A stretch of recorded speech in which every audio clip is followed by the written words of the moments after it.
Hello, hello, and welcome. Hey, Sharon. Welcome to our first meeting of the Breaking Chains Book Club, otherwise known as the BC Book Club. This is something, hello, Cinnamon Girl. This is something I've been thinking and kind of thinking about for a long time is, figuring out how we as a community could like read a book together and learn from it. And so I decided to do this kind of informal book club. And yes, I know normally book clubs are where everybody goes off, buys a book, reads it, and then comes together and talks. But I also want to kind of provide a service to people where I'm actually giving them the book contents and also giving reactions and also make it kind of a interactive participatory thing, and people can come up and read as well. And I think Cinnamon said she wanted to come up and read. Oh, that's sweet, Sharon. Thank you. I would like that too. So this is what I'm going to do. I'm going to show you guys, I had been going kind of in a different direction in my mind in terms of what book to read for this. But I was, gathering input from people. And then I watched, oh, I'm sorry, Solo. I hope it feels better. I'll try to keep my voice soothing for your headache. And then I watched this press conference where it was announced that Matthew Perry, my favorite Friends star, had actually been murdered, according to the police. And it's so incredibly sad to me because he had just finished a really great book tour where he gave amazing interviews, very candid, very vulnerable, talking about his lifelong struggle to deal with addiction. And those of us who have ever had any experience with addiction, hey, PKC, knows how difficult it can be to kick, right? What the recover, it's an entire change in lifestyle and attitude and friends, sometimes in family. It's a huge, huge change. And he was a star. He had all the money in the world to do all the drugs he wanted to do, but he was still suffering greatly. So he wrote about this. And ever since this, I'm going to show the press conference, parts of the press conference, where they announced that he was taken huge advantage of. Like, this is just clearly a situation, hey, Teacup, where we had an incredibly vulnerable person in a really dire spot, and criminals literally took advantage of that. And it's sad. It doesn't matter whether he was a star and a millionaire and, had residuals from a very, very successful show that he was part of making the success. There's still, when you are in pain and you're dealing with childhood trauma and you're dealing with, for him becoming a star, it's a really difficult transition and something he struggled with, obviously. So I'm going to show this press conference and show you why it inspired me to now read his book and get a better understanding of his life and his worldview and his struggles before he was allegedly murdered in this cold, heinous way. Now, we know nobody took a knife and stabbed him 50 times.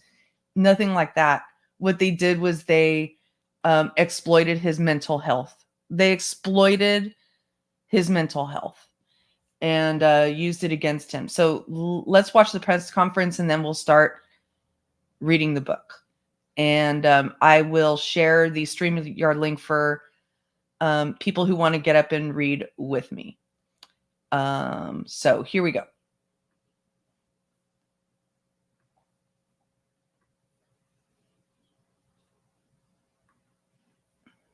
Based in Los Angeles. We're here today with our law enforcement partners to announce federal criminal charges related to the death of the actor Matthew Perry. Following Mr. Perry's death in October of last year, law enforcement, my office and our partners represented on this stage began an in-depth, wide-ranging investigation.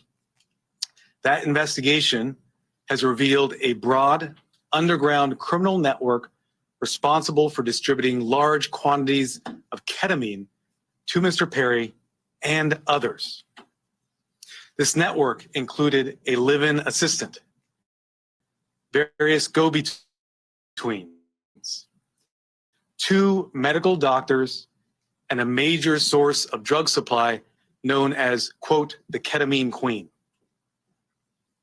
We charged 5 defendants in this matter. These defendants took advantage of Mr. Perry's addiction issues to enrich themselves. They knew what they were doing was wrong. They knew what they were doing was risking great danger to Mr. Perry, but they did it anyways. In the end, these defendants were more interested in profiting off Mr. Perry than caring for his well-being. I'm going to talk about the indictment, the allegations, and the charges in more detail. On October 28, 2023, Mr. Perry was found deceased in his home. An autopsy was conducted following his death. That autopsy showed that he had died due to the acute effects of ketamine. Ketamine is a controlled substance. It has some legitimate uses, but it is also used illegally. It is used by people seeking to disassociate from reality.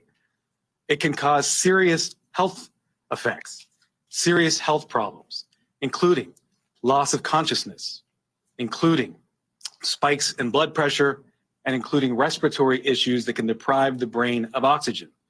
For that reason, it is a drug that must be administered by medical professionals, and the patient must be monitored closely. That did not occur here. This investigation focused on who supplied the ketamine to Mr. Perry. As many of you know, Mr. Perry struggled with addiction in the past. And on many occasions, he sought help for his addiction issues. The investigation revealed that in the fall of 2020, and that's part of what I want to explore in this book, as my understanding is he writes very candidly about his many, many, many trips to rehab. And this was not a guy who was just, trying to get along and just do what he could. He wanted help. He wanted to kick this, and then he finally did. He finally thought that he kicked it, and he had a story to share. And so he wrote this book. Highly doubt he wrote it himself. Usually there's a ghostwriter, no problem. But point being that he wrote this book, he published this book, he shared a story, he went on a major book tour, talking, really in an act to help others. It was a paying it forward thing. That's a very 12-step thing. If anybody who's had any experience with the 12-step programs, they're very big about carrying on your experience, strength, and hope. And that's what he was doing. While he was being taken major advantage of by people who posed to be legit, caretakers for mental health, right? Who were supposed to be doing the proper treatment with ketamine and did not, because they knew that they could get more out of him. 23, Mr. Perry fell back into addiction, and these defendants took advantage to profit for themselves. The 2 lead defendants in this case are defendants Salvador Plasencia and defendant Jasvin Sanya. First, I'll talk about defendant Plasencia. Defendant Plasencia was a medical doctor. He worked with another medical doctor, defendant Mark Chavez, to obtain ketamine. He then worked with Mr. Perry's live-in assistant, defendant Kenneth Iwamasa, to distribute that ketamine to Mr. Perry. Over 2 months, from September to October 2023, they distributed approximately 20 vials of ketamine to Mr. Perry in exchange for $55,000 in cash. Defendant Placentia saw this as an opportunity. In other words, they gouged the ever living F out of him. Because later you will hear this DA say that he purchased vials of ketamine for $2,000 that the doctors purchased for $12. Okay. I may have that figure wrong, the precise figure wrong, but the point being that they took advantage of his wealth and his stardom, and they gouged him and his vulnerability and his desperation. And they gouged him. To profit off of Mr. Perry. He wrote in a text message in September 2023, quote, "I wonder how much this moron will pay." He also stated in text messages that he wanted to be Mr. Perry's sole source of supply. He wrote in a text message that he wanted to be Mr. Perry's, quote, "go-to for drugs." As a doctor, Defendant Placentia knew full well the danger of what he was doing. In fact, on one occasion, he injected Mr. Perry with ketamine, and he saw Mr. Perry freeze up and his blood pressure spike.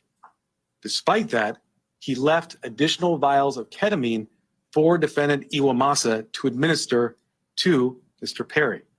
Of course, Defendant Iwamasa had no medical training to speak of. Defendant Placentia knew what he was doing was harming Mr. Perry. He had spoken to another patient in mid-October 2023, and he told that patient that Mr. Perry was spiraling out of control with his addiction. Nonetheless, Defendant Placentia continued to offer ketamine to Mr. Perry. Now, I haven't looked very deeply into the Michael Jackson case, but my understanding is that this is exactly, hey, Harlot, nice to see you. Also, everyone, please remember to hit the thumbs up. Thank you very much. And people are invited to come up and read with me. I shared the StreamYard link. So this doctor knew what was happening and continued it and allowed it to continue. Why?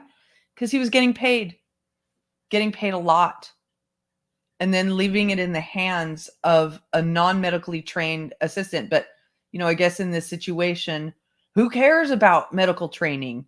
As long as he's buying the drugs and, he's a grown up, he's just going to use them the way he wants. I mean, that appeared that this was not a mental health treatment. This was not addiction treatment. This was drug dealing. This was literally just getting somebody addicted and drug dealing. Likewise, Defendant Sonia knew what she was doing was harming defendants and also Mr. Perry. She took advantage of Mr. Perry by selling large amounts of ketamine to Mr. Perry over a 2-week period in October of 2023. She sold approximately 50 vials of ketamine. As a reminder, October is when he died. So she sold him these amounts right before he died.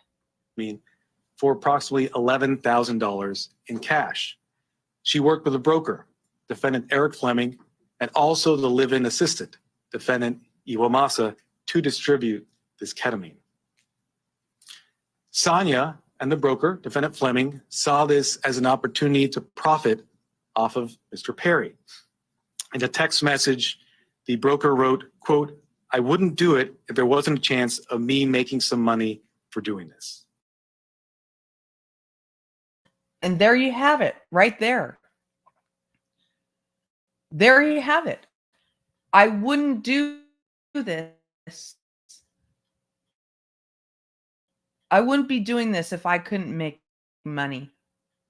They knew it was wrong, and I wonder how they felt when one day he was discovered dead and lifeless in his Hollywood home hot tub. So you get the picture. This guy, how many of you have been through this situation? I'm not asking for answers, but how many of you have been through a situation where you worked so hard to get yourself beyond it, and then you were only to be taken supreme advantage of by people who claim to come here to help you. So that made me much more interested in reading his book. And here we are. So what I'm going to do here is I'm putting the book on screen, and I'm going to start reading it. And I want to make the reading of the book itself consumable for people who are listening later. Okay. So what I want to do as much as possible, even though we're reading and reacting, I want to refrain. I'm going to keep myself from reacting to things until the end of each chapter or until there's a natural break. Okay. Because I want you all to be able to hear the words directly from his mouth. You're here to hear his book. And then, for us to talk about our reactions and what we can learn from it. Right. But first we have to get through the words in his book to really understand and know what we're reacting to. So here we go. I'm also going to be reading the foreword, the introduction, the foreword. The introduction was written by Lisa Kudrow, one of his co-stars. So first page of the book, the best way out is always through. That is a very recovery-like saying. And that was from Robert Frost. You've just got to see me through another day, James Taylor. All right.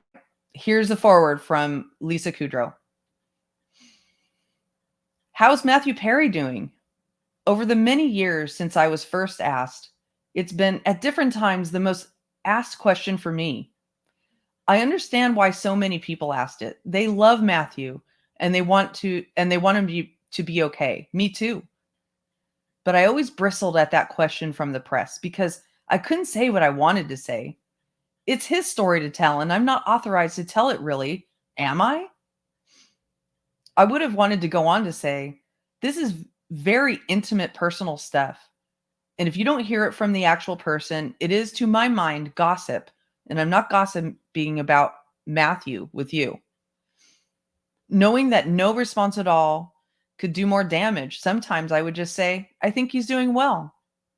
At least that doesn't amplify the spotlight, and maybe he can have a fraction of privacy as he tries to deal with his disease. But truly, I wasn't exactly sure how Matthew was doing. As he'll tell you in his book, he was keeping it a secret, and it took time for him to feel comfortable enough to tell us some of what he was going through.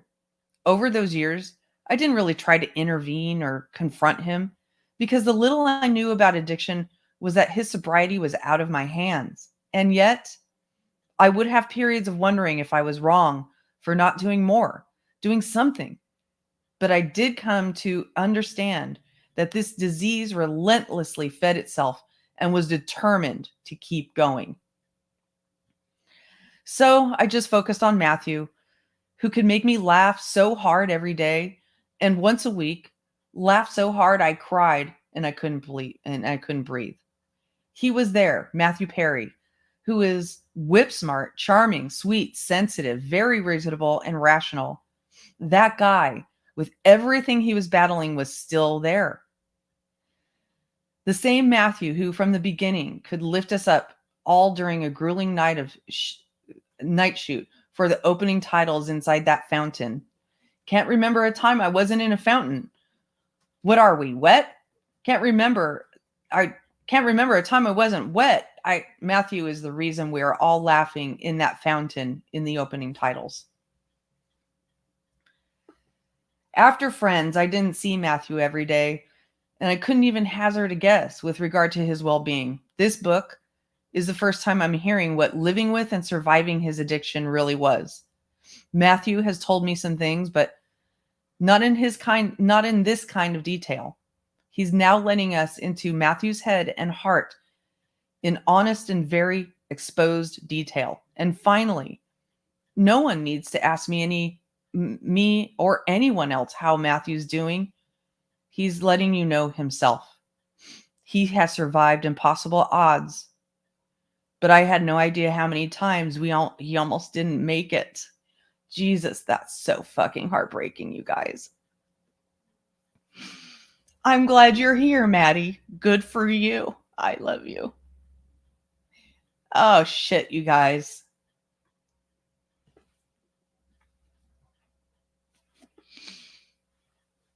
Considering what has happened to this man, that's really, really hard to know. Well, he's not with us anymore. No, he isn't. So, and that's the end of that forward. I just want or introduction. Come on up whenever you want, Cinnamon Girl. And then I'll start reading, and then if we come to a natural break or I just lose breath or something, you can take over. I don't want to make this too like rule oriented. All I ask is that people are able to read clearly for the people who join later. So I'm going to move on to the next one, but I just want to mention that you hear reflected in that introduction the same struggle that people who love people with addiction go through. We're asked every day, you know, how's that person? And you don't know how to answer. And then, of course, she feels extreme responsibility and a desire to help, but didn't know what to do. And that's what it's like. It's that powerless feeling of loving someone who is lost in addiction. And that was basically his whole life. And look at how it ended. No problem, Teacup. Okay, let's move on to the prologue. Hi, my name is Matthew, although you may know me by another name. My friends call me Maddie. And I should be dead. Oh my gosh. If you like, you can consider what you're about to read to be a message from the beyond, my beyond. It's day 7 of the pain, and by pain, I don't mean a stubbed toe or the whole 10 yards. I capitalize pain because this was the worst pain I've ever experienced. It was the platonic ideal of pain, the exemplar. I've heard people claim that the worst pain is childbirth. Well, this was the worst pain imaginable, but without the joy of a newborn in my arms at the end of it. And it may have been day 7 of pain, but it was also day 10 of no movement, if you catch my drift. I hadn't taken a shit in 10 days. There's the drift. Something was very, very wrong. This was not a dull throbbing pain like a headache. It wasn't even a piercing stabbing pain like the pancreatitis I had when I was 30. This was a different kind of pain, like my body was going to burst, like my insides were trying to force their way out. This was the no fucking around kind of pain. And the sounds, my God, the sounds. Ordinarily, I'm pretty quiet. Keep to myself kind of fella. But on this night, I was screaming at the top of my lungs. Some nights, when the wind is right and the cars are all parked up for the night, you can hear the horrific sounds of coyotes ripping apart something that is howling in the Hollywood Hills. That is true. At first, it sounds like children laughing way, way off in the distance until you realize that it's not. It's not that. It's the foothills of death. But the worst part, of course, is when the howling stops, because you know whatever has been attacked is now dead. This is hell. And yes, there is a hell. Don't let anyone tell you different. I've been there. It exists. End of discussion. On this night, the animal was me. I was still screaming, fighting tooth and nail for survival. Silence meant the end. Little did I know how close I was to the end.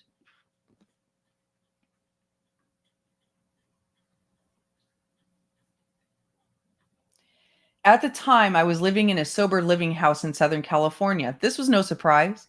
I've lived half my life in one room or another of treatment center or sober living house, which is fine when you're 24 years old, less fine when you are 42 years old. Now I was 49, still struggling to get this monkey off my back. By this point, I knew more about about drug addiction and alcoholism than any of the coaches and most of the doctors I encountered at these facilities. Unfortunately, such self-knowledge avails you nothing. Ah, that's so true. If the golden ticket to sobriety involved hard work and learned information, this beast would be nothing but a faint, unpleasant memory. To simply stay alive, I had turned myself into a professional patient. Let's not sugarcoat it. At 49, I was still afraid to be left alone. Left alone, my crazy brain, crazy only in this area, by the way, would find some excuse to do the unthinkable, drink and drugs. In the face of decades of my life having been ruined by doing this, I'm terrified of doing it again. I have no fear of talking in front of 20,000 people, but put me alone on my couch in front of a TV for the night and I get scared. And that fear is of my own mind, fear of my own thoughts, fear that my mind will urge me to turn to drugs, as it has so many times before. My mind is out to kill me, and I know it. I am constantly filled with a lurking loneliness, a yearning, clinging to the notion that something outside of me will fix me. But I had all that the outside had to offer. Julia Roberts is my girlfriend. It doesn't matter. You have to drink. I just bought my dream house. It looks out across the whole city. Can't enjoy without without a drug dealer. I'm making $1 million a week. I win, right? Would you like to drink? Why, yes, I would. Thank you very much. I had it all, but it was all a trick. Nothing was going to fix this. It would be years before I even grasped the notion of a solution. Please don't misunderstand me. Of all those things, Julia and the dream house and $1 million a week were wonderful. And I will be eternally grateful for all of them. I am one of the luckiest men on the planet. And boy, did I have fun. They just weren't the answer. If I had to do it all over again, would I still audition for Friends? You bet your ass I would. Would I drink again? You bet your ass I would. If I didn't have alcohol to soothe my nerves and help me have fun, I would have leaped off a tall building sometime in my 20s. My grandfather, the wonderful Alton L. Perry, grew up around an alcoholic father, and as a result, he never touched a drink in his life, all 96 long, wonderful years of it. I am not my grandfather. I'm just checking on chat right now.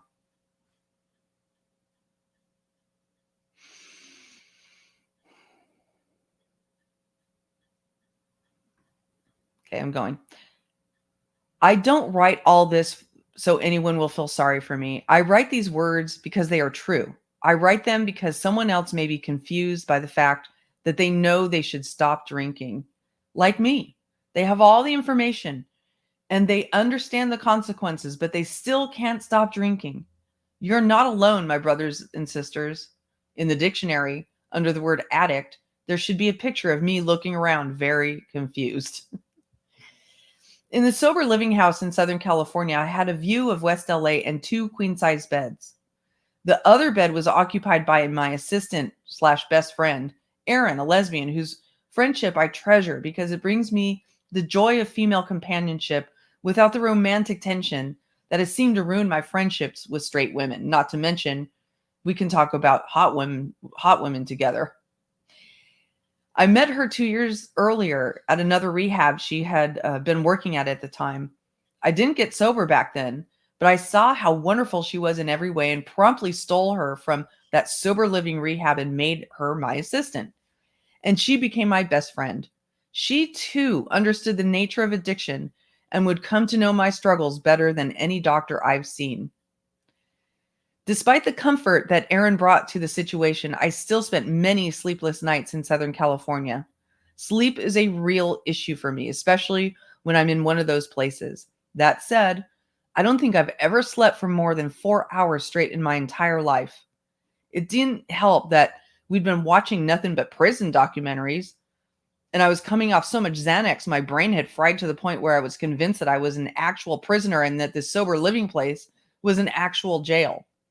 I have a shrink whose mantra is reality is an acquired taste. Well, I'd lost both my taste and smell of reality. But at that point, I had COVID. I had COVID of the understanding. I was completely delusional. Interesting. Hello. Hello. Hello. Welcome. Thank you. It's nice to be here. Good to see you. Good to have you here. So, would you like to take a turn at starting to read? Whenever you're ready. Okay. I had a little trouble logging in, so I'm not sure I know exactly where you are on the page, but I'm Okay, happy to take over. Yeah. I'll tell you. Let me get Okay. our things off. Can you see it very well? I can. Okay, cool. So, I'm just making sure I'm in the right place. Yeah. So just start right there at the top of the page. With there was nothing delusional. Is that Yep. where we are? Okay. Excuse me. There was nothing delusional about the pain, though. In fact, it hurt so much I'd stopped smoking, which, if you knew how much I smoked, you'd think was a pretty sure sign that something very serious was wrong. One employee of the place, whose name badge might as well have read Nurse Fuckface, suggested taking an Epsom salts bath to alleviate the discomfort. You wouldn't take a Band-Aid to a road traffic accident. You don't put someone in this much pain in water filled with his own sauce. But reality is an acquired taste. Remember, so I actually took the actual Epsom salts bath. There I sat, naked, in pain, howling like a dog being ripped to shreds by coyotes. Erin heard me. Hell, people in San Diego heard me. She appeared at the bathroom door, and looking down upon my sad, naked form as I writhed in pain, she said very simply, "Do you want to go to the hospital?" If Erin thought it was a hospital bad, it was hospital bad. Plus, she'd already noticed I wasn't smoking. That sounds like a pretty damn good idea to me, I said in between howls. Somehow, Erin helped me out of the bath and dried me off. I started to put my clothes back on just as a counselor, alerted by the slaughter of a dog on the premises, presumably, appeared at the door. "I'm taking him to the hospital," Erin said. Catherine, the counselor, just so happened to be a beautiful blonde woman to whom I had apparently proposed upon my arrival, so she probably wasn't my biggest fan. Not kidding, I had been so out of it when we arrived that I asked her to marry me and then promptly fell down a flight of stairs. Oh my gosh. Right? Okay, I turned the page. Okay. No, This actually, yeah, go ahead. Keep going. No, Sorry. go ahead. Okay. Sorry, I didn't mean to step on you. This is just drug-seeking behavior, Catherine said to Erin as I continued to dress. "He's going to ask for drugs at the hospital." Well, this marriage is off, I thought. By now, the Howells had alerted others that there were probably canine entrails all over the bathroom floor, or someone was in real pain. The head counselor, Charles, think, male model father, homeless mother, joined Catherine in the doorway to help her block our expected exit. Block our exit? What were we, 12 years old? "He's our patient," Catherine said. You don't have the right to take him." "I know, Maddie," Erin insisted. "He isn't trying to get drugs." Then Erin turned to me. "Do you need to go to the hospital, Maddie?" I nodded and screamed some more. "I'm taking him," Erin said. Somehow we pushed past Catherine and Charles out of the building and into the parking lot. I say somehow, not because Catherine and Charles made much of a fuss about stopping us, but because every time my feet touched the ground, the pain became even more excruciating. Up there in the sky, looking down on me with scorn, caring not for my agony, was a bright yellow ball. "What's that?" I thought through the paroxysms, did I say that right, of agony. "Oh, the sun. Right, I didn't get out much." "We have a high profile coming in with severe abdominal pain," Erin said into her phone as she unlocked the car. "Cars are stupid, ordinary things until you're not allowed to drive them, at which point they become magical boxes of freedom and signs of a successful previous life." Erin lifted me into the passenger seat and I lay back. My belly was twisting in agony. Erin got into the driver's seat, turned to me and said, Do you want to get there fast, or do you want me to avoid the LA potholes? Just get there, woman, I managed to say. By now, Charles and Catherine had decided to up their efforts to thwart us and now stood in front of the car, blocking us. Charles's hands were lifted, his palms facing us, as if to say no, as though 3,000 pounds of motor vehicle could be stopped with the force of his mitts. To make matters worse, Aaron couldn't start the car. The ignition works via telling the car to start out loud because, I was on Friends. Catherine and the palms didn't budge. Once she worked out how to start the damn thing, there was only one thing more to do. Aaron revved the engine, put the car in drive, and slewed it up and onto a curb. The jolt of that action alone, ricocheting through my entire body, almost caused me to die right there. With two wheels up on the curb, she revved past Catherine and Charles and out into the street. They just watched us drive away, though by this point, I would have urged her to drive over them. Not being able to stop screaming is a very scary state to be in. If I were just doing this to get drugs, then I deserved an Oscar. Are you aiming for the speed bumps? I don't know if you've noticed, but I'm kind of struggling right now. Slow down, I begged her. We both had tears streaming down our faces. I have to go fast, Aaron said, her brown, compassionate eyes looking over at me with concern and fear. We have to get you there now.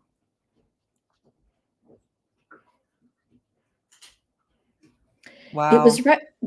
Keep going. Nope. Okay. Just tell me when to stop when you want me to. It was right about here that I drifted out of consciousness. A 10 on the pain scale is losing consciousness, by the way. Please note, for the next few paragraphs, this book will be a biography rather than a memoir because I was no longer there. The closest hospital to the sober house was St. John's. Since Aaron had the foresight to call ahead and alert them that a VIP was en route, someone met us at the emergency valet. Not knowing at the time how crazy sick I was when she made the call, Aaron had been concerned about my privacy. But the folks at the hospital could see something was seriously wrong and rushed me to the treatment room. There, I was heard to say, Aaron, why are there ping pong balls on the couch? There was no couch. There were no ping pong balls. I was just completely delusional. I wasn't aware that pain could make you delusional, but there you go. Then the dilaudid, my personal favorite drug in the whole wide world, hit my brain, and I briefly regained consciousness. I was told I needed surgery immediately, and suddenly every nurse in California descended upon my room. One of them turned to Aaron and said, "Get ready to run." Aaron was ready, and we all ran. Well, they ran. I was merely wheeled at high speed to a procedure room. Aaron was asked to leave mere seconds after I'd said to her, "Please don't leave." Then I closed my eyes, and they wouldn't open again for 2 weeks. Yes, that's right, a coma, ladies and gentlemen. And those motherfuckers back at the sober living had tried to block the car. The first thing that happened when I lapsed into a coma was that I aspirated into my breathing tube, vomiting 10 days worth of toxic shit directly into my lungs. My lungs didn't like that very much. Enter instant pneumonia, and that is when my colon exploded. Let me repeat for those in the back. My colon exploded. I'd been accused of being full of shit before, but this time I really was.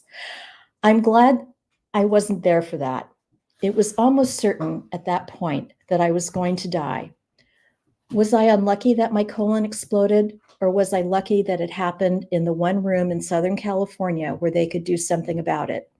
Either way, I now faced a 7-hour surgery, which at least gave all my loved ones ample time to race to the hospital.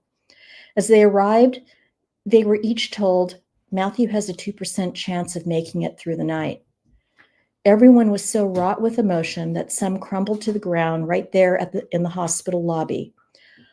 I will have to live out the rest of my days knowing that my mother and others heard those words. With me in surgery for at least 7 hours and convinced that the hospital would do everything they could, my family and friends went home for the night for some rest while my subconscious fought for my life amid the knives and tubes and blood. Spoiler alert, I did make it through the night, but I wasn't out of the woods yet.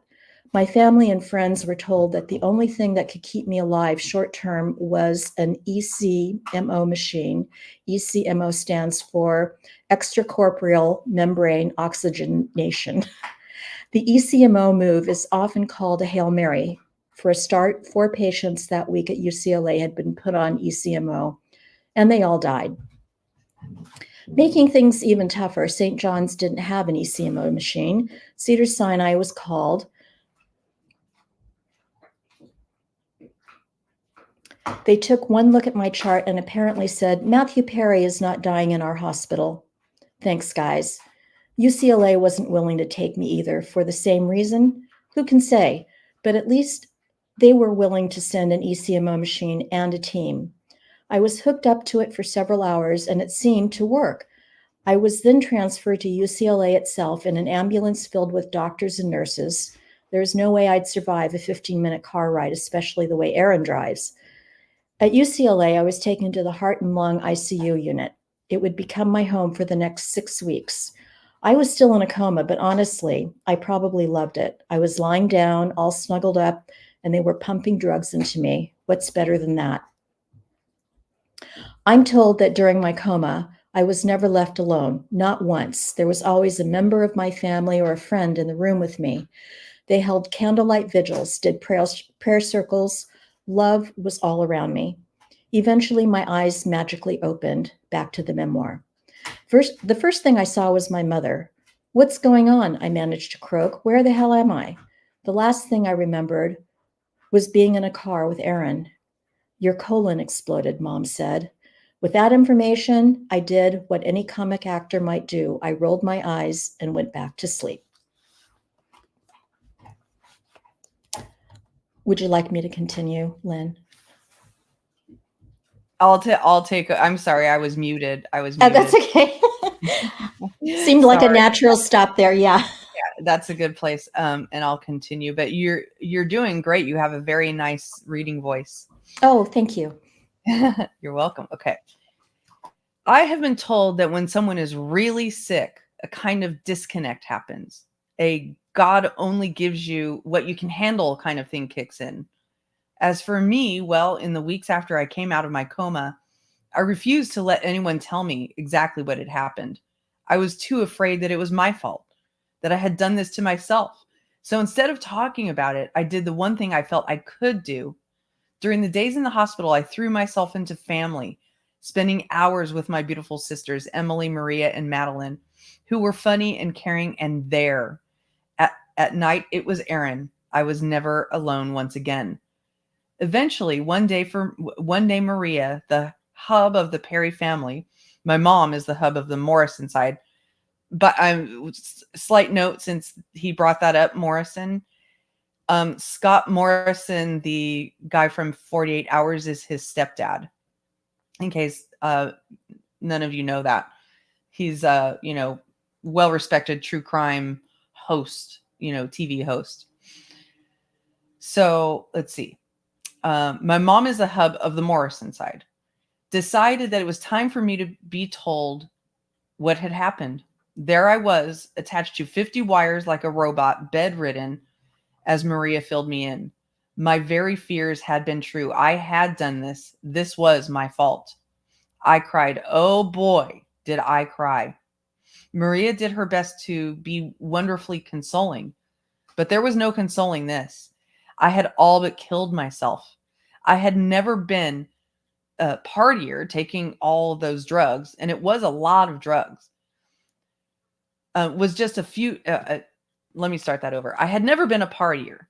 Taking all those drugs, and it was a lot of drugs, was just a futile attempt to feel better. Trust me, trying to feel better to death's door. And yet here I was, still alive. Why? Why had I been spared? Things got worse before they got better, though. Every morning, it seemed, some doctor would come into my room and give me more bad news. If something could go wrong, it did. I already had a colostomy bag. At least I'd been told it was reversible, but thank God. But now, apparently, there was a fistula, a hole in one of my intestines. Problem was, they couldn't find it. To help, I was given another bag that oozed out gross green stuff, but that new bag meant that I was not allowed to eat or drink anything until they found it. They searched daily for that fistula while I got thirstier and thirstier. Oh my gosh. I was literally begging for a Diet Coke and having dreams of being chased by a gigantic can of Diet Sprite. After a full month, a month, oh my gosh. They finally found the fistula in some tube behind my colon. I thought, hey fellas, if you're looking for a hole in my intestine, why not start looking behind the thing that fucking exploded? Now that they'd found the hole, they could start to fix it and I could learn to walk again. I knew I was on my way back when I realized that I was attracted to the therapist they assigned to me. True, I had a giant scar on my stomach, but I was never a guy who took his shirt off much anyway. I'm no Matthew McConaughey. And when I take a shower, I just make sure to keep my eyes closed. Welcome to the club, Matthew Perry.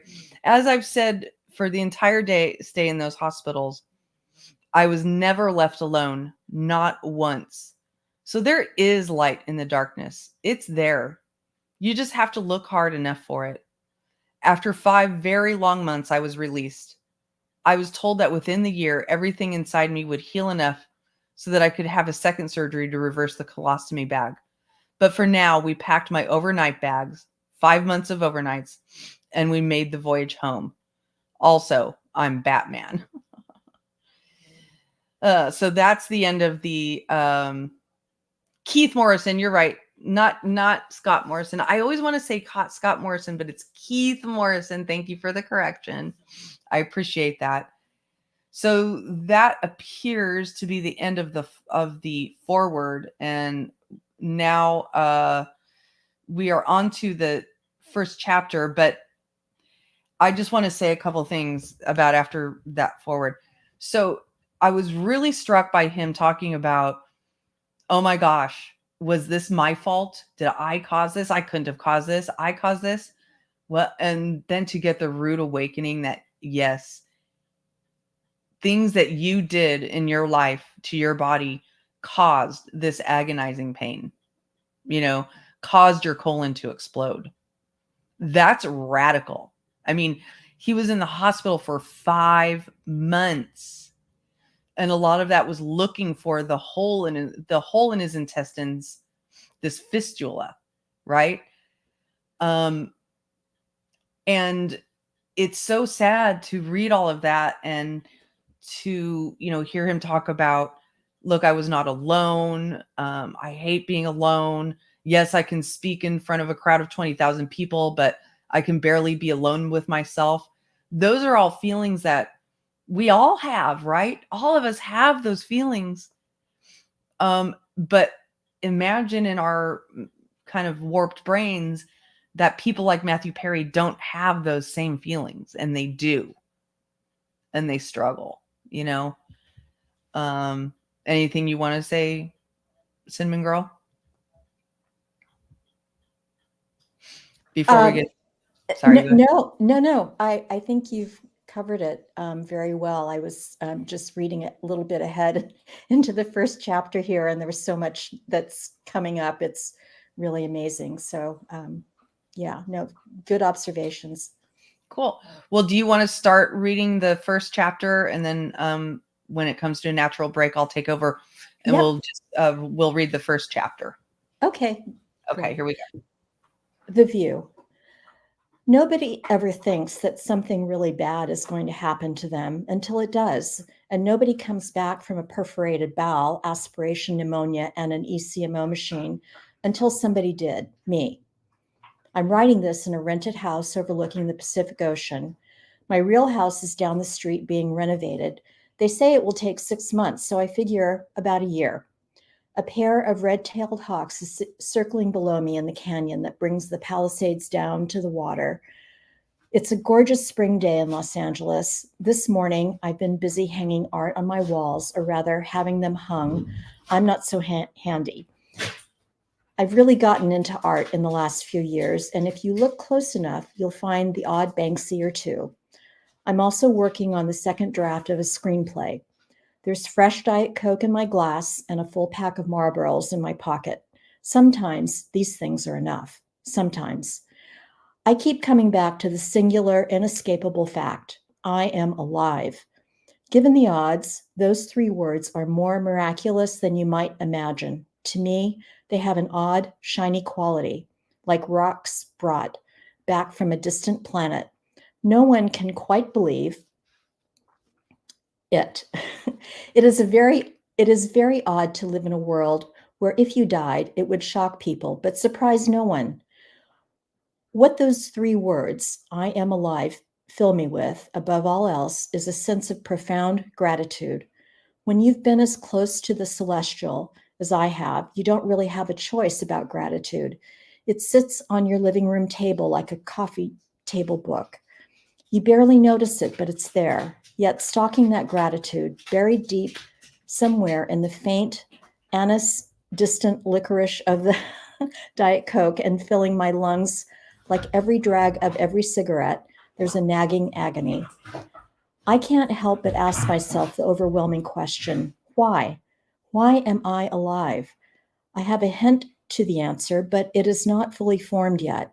It's in the vicinity of helping people. I know that, but I don't know how. The best thing about me, bar none, is that if a fellow alcoholic comes up to me and asks if I can help them stop drinking, I can say yes and actually follow up and do it. I can help a desperate man get sober. The answer to why am I alive, I believe, lives somewhere in there. After all, it's the only thing I've found that truly feels good. It is undeniable, and there is God there.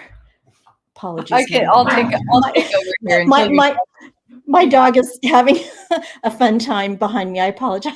No worries. We need our pets. So I'll take over. But you see, I can't say yes to that question, why, when I feel like I'm not enough. You can't give away something you do not have. And most of the time I have these nagging thoughts. I'm not enough. I don't matter. I'm too needy. These thoughts make me uncomfortable. I need love, but I don't trust it. If I drop my game, my Chandler, and show you who I really am, you might notice me, but worse, you might notice me and leave me. And I can't have that. I won't survive that, not anymore. It will turn me into a speck of dust and annihilate me. It's just so hard to hear him talking about being alive and being so happy to be alive. So I will leave you first. I will fabricate my mind that something went wrong with you, and I'll believe it, and I'll leave. But something can't go wrong with all of them, Matzo. What's the common denominator here? And now these scars on my stomach, these broken love affairs, leaving Rachel. No, not that one. The real Rachel, the ex-girlfriend of my dreams, Rachel. They haunt me as I lie awake at 4 a.m. in my house with a view in the Pacific Palisades.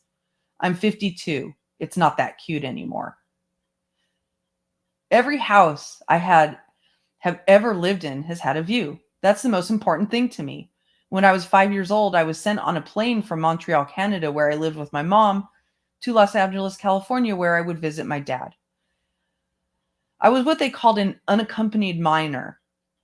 At one point, that was the title of this book. That's funny. It was typical to send kids on planes back then. Flying children alone at that age was just something people did. It wasn't right, but they did it for maybe a millisecond. I thought it would be an exciting adventure, and then I realized I was too young to be alone, and this was all completely terrifying and bullshit. One of you guys come pick me up. I was 5. Is everybody crazy? The hundreds of thousands of dollars that particular choice cost me in therapy, may I get that back, please? He's clearly angry.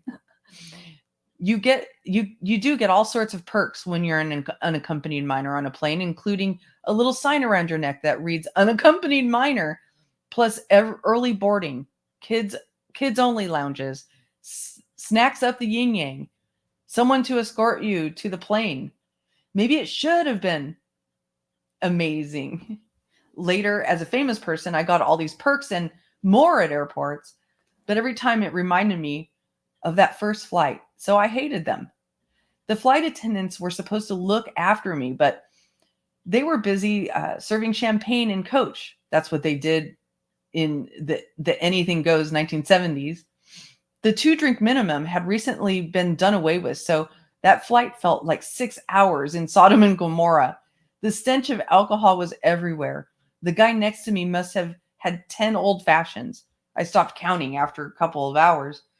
I couldn't imagine why any adult would want to drink the same drink over and over again. Ah, innocence. I pushed the little service button when I dared, which wasn't very often. The flight attendants in their 1970s hot boots and short shorts would come by, ruffle my hair, move on. I was fucking terrified. I tried to read my highlights magazine, but every time the plane hit a bump in the air, I knew I was about to die. I had no one to tell me it was okay, no one to look out for reassurance. My feet didn't even reach the floor. I was too scared to recline in the seat and take a nap, so I just stayed awake, waiting for the next bump, wondering over and over what it would be like to fall 35,000 feet. I didn't fall, at least not literally. Eventually, the plane began its descent into the beautiful California evening. I could see the lights twinkling, streets splayed out like great sparkling magic carpet. Wide swatches of dark. I now know were the hills, the city pulsing up toward me as I plastered my little face against the plane window. And I so vividly remember thinking that those lights and all that beauty meant I was about to have a parent. Wow. Do you want to take over here? Sure. And I apologize ahead of time if it gets noisy in the background. You'll hear it. It's okay. Okay. Not having a parent on that flight is one of the many things that led to a lifelong feeling of abandonment. If I'd been enough, they wouldn't have left me unaccompanied, right? Isn't that how all this was supposed to work? The other kids had parents with them. I had a sign and a magazine. So that's why when I buy a new house, and there have been many, never underestimate a geographic, it has to have a view. I want the sense that I can look down on safety on some place where someone is thinking of me, at a place where love is. Down there, somewhere in that valley or in that vast ocean out there beyond the Pacific Coast Highway, on the gleaming primaries of the red tail's wings, that's where parenting is. That's where love is. That's where home is. I can feel safe now. Why was that little kid on a plane on his own? Maybe fly to Canada and fucking pick him up. That's a question I often wonder about, but would never dare to ask. I'm not the biggest fan of confrontation. I ask a lot of questions, just not out loud. For a long time, I tried to find just about anything and anybody to blame for the mess I kept finding myself in. I spent a lot of my life in hospitals. Being in hospitals makes even the best of us self-pitying, and I've made a solid effort at self-pity. Each time I lie there, I find myself thinking back through the life I've lived, turning each moment of it this way and that, like a confusing find in an archaeological dig, trying to find some reason why I'd spent so much of my life in discomfort and emotional pain. I always understood where the real pain was coming from. I always knew why I was in physical pain at that moment. The answer was, well, you can't drink that much, asshole. For a start, I wanted to blame my loving, well-intentioned parents, loving, well-intentioned, and mesmerizingly attractive to boot.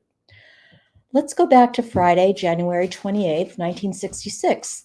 The scene is Waterloo Lutheran University in Ontario.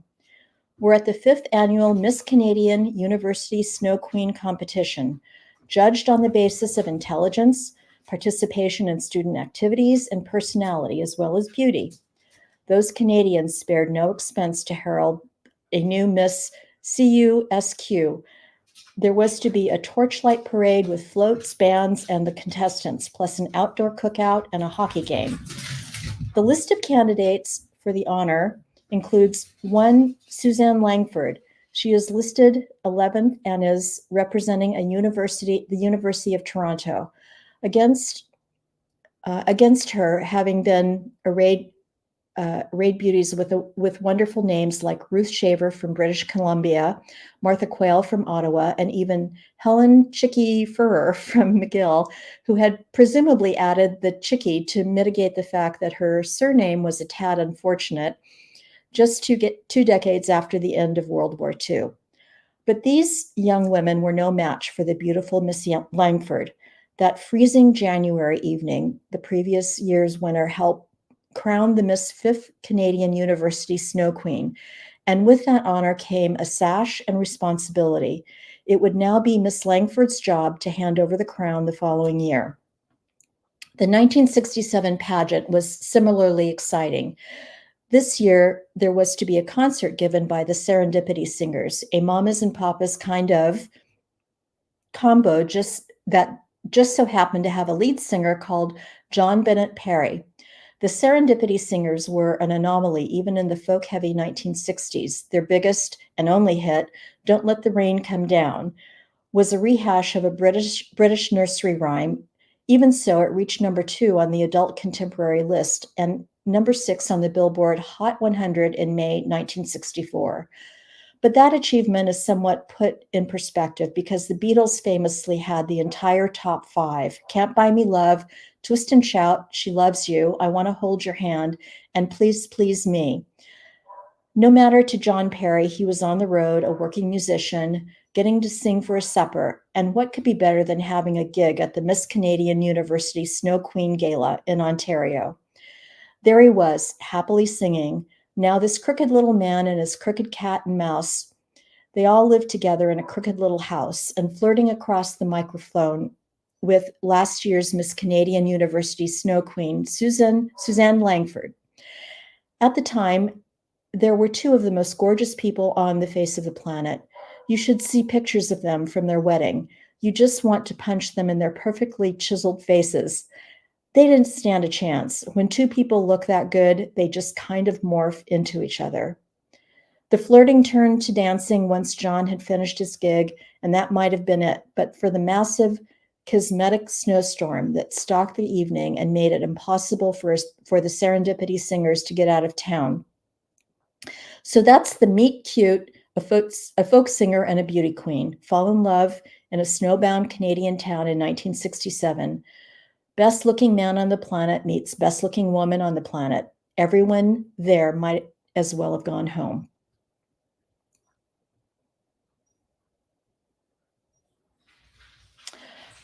I'll take over from here. Okay, great. I'll give you a little rest. Okay. Okay.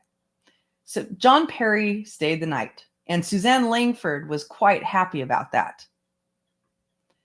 And about a year or 2 later, after the montage scene, she found herself in Williamstown, Massachusetts, where John is from, and cells inside her were dividing and conquering. Maybe something in those simple divisions went awry. Who can say? All I know is addiction is an illness. And like my parents, when they met, I didn't stand a fucking chance. Sorry. I was born on August 19th, 1969, a Tuesday, the son of John Bennett Perry, late of the Serendipity Singers, and Suzanne Marie Langford, former Miss Canadian University Snow Queen. There was a huge storm the night I arrived. Of course there was. Everyone was playing Monopoly, waiting for me to show up. Of course they were. I hit the planet about a month after the moon landing, and 1 day after Woodstock ended. So somewhere between the cosmic perfection of the heavenly orbs and all that shit down at Yasgur's farm, I became life, interrupting someone's chance to build hotels on the boardwalk. I came out screaming, and I didn't stop screaming. For weeks, I was a colicky kid. My stomach was a problem from the very start. My parents were being driven crazy by the amount I was crying. Crazy? Concern? So they hauled me off to a doctor. This is 1969, a prehistoric time compared to now. That said, I don't know how advanced civilization has to be to understand that giving phenobarbital to a baby who just entered His second month of breathing in God's air is at best an interesting approach to pediatric medicine. Woo! But it wasn't that rare in the 1960s to slip the parents of a colicky child a major barbiturate. Some older doctors swore by it, and by it, I mean prescribing a major barbiturate for a child that's barely born who won't stop crying. Yeah, that is crazy. I want to be very clear on this point. I do not blame my parents for this. Your child is crying all the time. Clearly something is wrong. The doctor prescribes a drug. He's not the only doctor who thinks it's a good idea. You give the drug to the child. When the child stops crying, it was a different time. There I was on the knee of my stressed mother, screaming over her 21-year-old shoulder as some dinosaur in a white coat, barely looking up from his white oak desk, tutted under his bad breath, that patience these days, and wrote a script for another major addictive barbiturate. I was noisy and needy, and it was answered with a pill. Sounds like my fucking 20s. I'm told I took phenobarbital during the second month of my life, between the ages of 30 and 60 days. This is an important time in a baby's development, especially when it comes to sleeping. 50 years later, I still don't sleep well. Once the barbiturate was on board, I would just conk out. Apparently, I'd be crying and the drug would hit and I'd be knocked out. And this would cause my father to erupt in laughter. He wasn't being cruel. Stone babies are funny. There are baby pictures of me where you can tell I'm just completely fucking zonked, nodding like an addict at the age of 7 weeks, which is oddly appropriate for a kid born the day after Woodstock ended, I guess.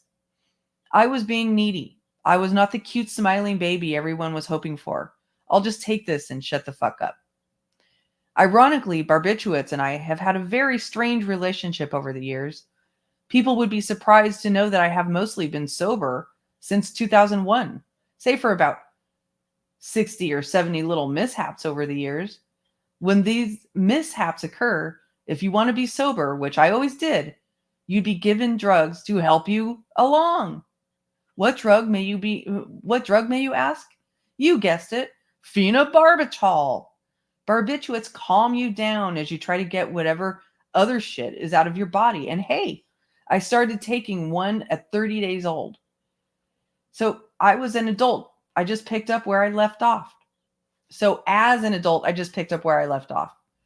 When I'm at a detox, I'm very needy and uncomfortable. I'm sorry to say I'm the worst patient in the world. Detox is hell. Detox is lying in bed, watching the seconds go by, knowing you are nowhere near feeling okay. When I'm detoxing, I feel like I'm dying. I feel like it will never end. My insides feel like they're trying to crawl out of my body. I'm shaking and sweating. I'm like that baby who wasn't given a pill to make things better. I've chosen to be high for 4 hours, knowing that I will be in that hell for 7 days. I told you this part of me is crazy, right? Sometimes I have to be locked away for months at a time to break the cycle. When I'm detoxing, okay is a distant memory or something reserved for Hallmark cards.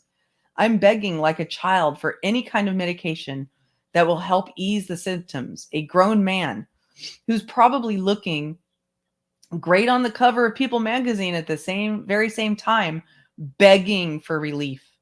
I would give up everything, every car, every house, all the money just to make it stop. And when my detox is finally over, you are bathed in relief, swearing up and down that you will never put yourself through that again, until there you are, 3 weeks later, in the exact same position. It's crazy. I am crazy. And like a baby, I didn't want to do the inner work for so long because if a pill fixes it, well, that's easier. And that's what I was taught. Okay, you want to take over from here? Sure. At around my 9th month, my parents decided they had had enough of each other, stashed me in a car seat in Williamstown, and the three of us drove to the Canadian border, 5.5 hours. I can just imagine the silence of that car ride. I didn't speak, of course, and the two former lovebirds in the front seat had had enough of speaking to each other. And yet that silence must have been deafening. Some major shit was going down. There, with the distant thrum of the Niagara Falls as a background, my maternal grandfather, the military-like Warren Langford, was waiting for us, pacing up and down, stamping his feet to keep warm, or in frustration, or both. He would have been waving at us as we pulled up, as though we were about to embark upon some kind of fun holiday. I would have been excited to see him, and then I'm told my father took me out of my car seat, handed me into my grandfather's arms, and with that, he quietly abandoned me and my mother. Then Mom finally got out of the car too, and me, my mom, and my grandfather stood listening to the waters hurtle over the falls and roar into the Niagara Gorge and watched as my father sped away forever. Seems we weren't going to live together in a crooked little house after all. I imagine back then I was told that my dad would be back soon. Don't worry, my mother probably said. He's just going to work, Matzo. He'll be back. Come on, little chum, Grandpa would have said. Let's go find Nanny. She's made your favorite paschetti for dinner. Every parent goes off to work and they always come back. That's just the normal way of things. Nothing to worry about, nothing that would bring on a colic attack or addiction, or a lifetime of feeling abandoned, or that I am not enough, or a continual lack of comfort, or a desperate need for love, or that I didn't matter. My father sped away to God knows where. He didn't come back from work that first day, nor the second. I was hoping he'd be home after 3 days, then maybe a week, then maybe a month, but after about 6 weeks, I stopped hoping. I was too young to understand where California was or what it meant to go follow his dream of being an actor. What the fuck is an actor? And where the fuck is my dad?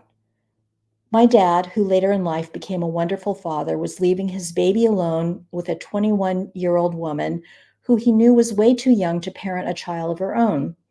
My mother is wonderful and emotional, and she was just too young. She, like me, had been abandoned too, right there in the parking lot of the border crossing between the United States and Canada. My mother had gotten pregnant with me when she was 20 years old, and by the time she was 21 and a new mother, she was single. If I'd had a baby at 21, I would have tried to drink it. She did her best, and that says a lot about her, but still she simply wasn't ready for the responsibility, and I wasn't ready to deal with anything being just born and all. Mom and I were both abandoned. In fact, before we'd even gotten to know each other. Okay. I'll take over from here. Great. Okay. With Dad gone, I quickly understood that I had a role to play at home. My job was to entertain, to cajole, to delight, to make others laugh, to soothe, to please, to be the fool for the entire court. Even when I lost an entire part of my body, actually, especially then. The phenobarbital behind me, its use faded like my memories of my mother's face. I plowed on full pelt into toddlerdom, in which I learned how to be the caretaker. When I was in kindergarten, some dim kid slammed the door on my hand, and after the great sparkles of blood stopped arcing up like fireworks, someone thought to bandage me up and take me to a hospital. There, it was clear that I had, in fact, lost the tip of my middle finger. Oh my gosh. My mother was called and sped to the hospital. She came in sobbing, understandably, and found me standing on a gurney with a gigantic bandage on my hand. Before she could say anything, I said, "You don't need to cry. I didn't cry." There I was already, the performer, the people pleaser. Who knows? Maybe even I did a little Chandler Bing startled double just to land the line. Startle double just to land the line. Even at 3 years old, I'd learned to have to be the man of the house. I had to take care of my mother, even though my finger had just been sliced off. I guess I'd learned at 30 days old that if I cried, I'd get knocked out, so I better not cry. Or I knew I had to make sure everyone, including my mother, felt safe and okay. Or it was just a fucking great line for a toddler to say standing on a gurney like a boss. Not that much has changed. If you give me all the OxyContin I can stand, I feel taken care of. And when I'm taken care of, I can take care of anybody else and look outward and be in service to someone. But without medication, I feel that I would just sputter away into a sea of nothingness. This, of course, means it's pretty much impossible for me to be useful or in service to a relationship because I'm trying to get to the next minute, next hour, next day. There's that disease of fear, the licorice of inadequacy. A touch of this drug, a drop of that, and I'm okay. You don't taste anything when you're jacked on something. Back in the days before 9/11, kids and curious adults on planes would sometimes be allowed to the cockpit to have a look around. When I was about 9, I was brought up to the cockpit and was so mesmerized by the buttons and the captain and all the information that I forgot to put my hand in my pocket for the first time in 6 years. I had never showed it. I was so ashamed. But the pilot noticed and said, "Let me see your hand."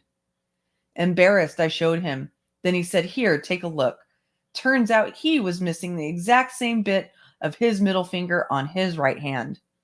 Here was this man captaining the whole plane and knowing what all those buttons did and understanding all the captivating information in a cockpit, and he was missing part of his finger too. From that day forth, I'm 52 now. I've never hidden my hand. In fact, because I smoked for so many years, a lot of people noticed it and people would ask what happened. At least I got an okay gag out of the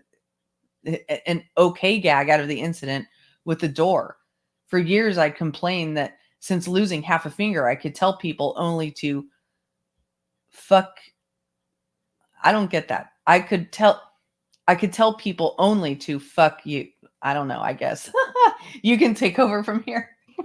I don't get it either. I'm missing something. It's over my head. Yeah. Okay. I may have not had a father or all 10 fingers, but what I did have was a fast mind and a fast mouth. Even then, combine that with a mother who was very busy and important and who also had a fast mind and mouth. Well, there were times I was happy to.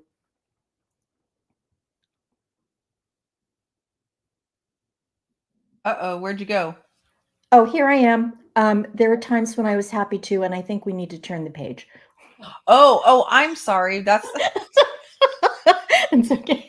I got caught up in reading the chat. I'm so sorry. Okay, here we go. No worries. I was happy to, my bad.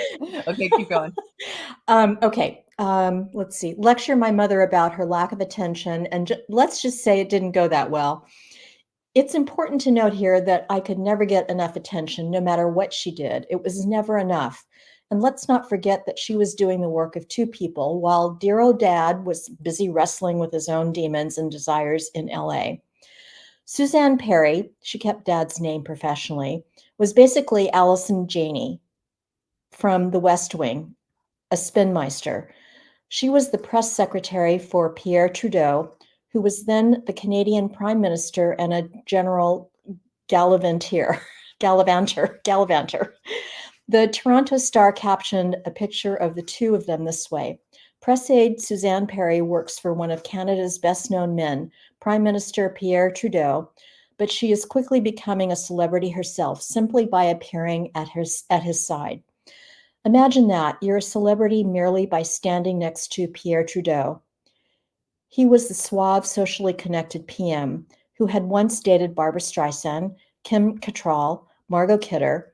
His ambassador to DC once grouched that he'd invited not one, but 3 separate girlfriends to a dinner, so there was a lot of them spinning, needed for a man so enamored of women. My mom's job, therefore, meant that she was away at work a lot, and I was left to compete with the ongoing concerns of a major Western democracy and its charismatic swordsman leader if I wanted a little attention. I believe the phrase at the time was latchkey kid, a bland term for being left fucking alone. Accordingly, I learned to be funny, pratfalls, quick one-liners, you know the drill, because I had to be. I had to be. My mother was stressed by her stressful job and already highly emotional and abandoned, and me, being funny, tended to calm her down enough that she would cook some food, sit down at the dinner table with me, and hear me out. After I heard her out, of course. But I'm not blaming her for working. Someone had to bring home the bacon. It just meant I spent a great deal of time alone. I would tell people I was a lonely child after misheard the phrase only child. So I was a kid with a fast mind and even a faster mouth, but as she said, she too had a fast mind and a fast mouth. I wonder where I got it from. We argued a lot, and I always had to have the last word. One time I was having an argument with her in a stairwell, and she made me feel the most rage I've ever felt in my life. I was 12 years old, and you can't hit your mother, so the rage turned inward, just like when I was an adult. At least I had the decency to turn into an alcoholic and an addict and not blame other people. I've always been abandoned, so so much so that I used to ask my grandmother when a plane went over our house in Ottawa, "Is my mother on that plane?" Because I was always worried that she would disappear, just as my father had. She never did. My mother is beautiful. She was a star in every room she entered, and she's certainly the reason I'm funny. With dad off in California, mom being beautiful and smart and charismatic and the star in every room she entered, would date guys and they'd date her right back. And sure enough, I turned every one of those men into my dad. Once again, when a plane went over the house, I'd ask my grandmother, "Is that Michael, Bill, John, insert name of mom's latest beau flying away?" I was continually losing my father. I was continually being dropped at the border. The roar of the Niagara River was forever in my ears, and not even a dose of phenobarbital could make it mute.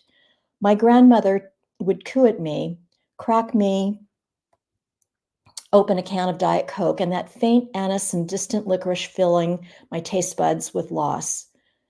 As for my real dad, he would call every Sunday, which was nice. After his stint with the Serendipity Singers, he morphed his performing skills into acting, first in New York, then Hollywood. Though he was what they sometimes called a journeyman, he was working pretty steadily and would eventually become the Old Spice guy. I saw his face more often on TV or in magazines than I did in reality. Perhaps Wow. that's why I know, right? Perhaps that's why I became an actor. What kind of man whistles the Old Spice tune? He's my daddy, goes the voiceover from one 1986 ad as a little blonde boy with a bowl cut puts his arms around my actual father's neck. My practically perfect husband, the smiling blonde wife intones, and though it's sort of a joke, it was never funny to me. You can count on him. He's a friend. Then, when enough time had passed that it was unseemly, I had a sign that read unaccompanied minor tied around my neck, and I was taken to the airport so I could be sent to Los Angeles.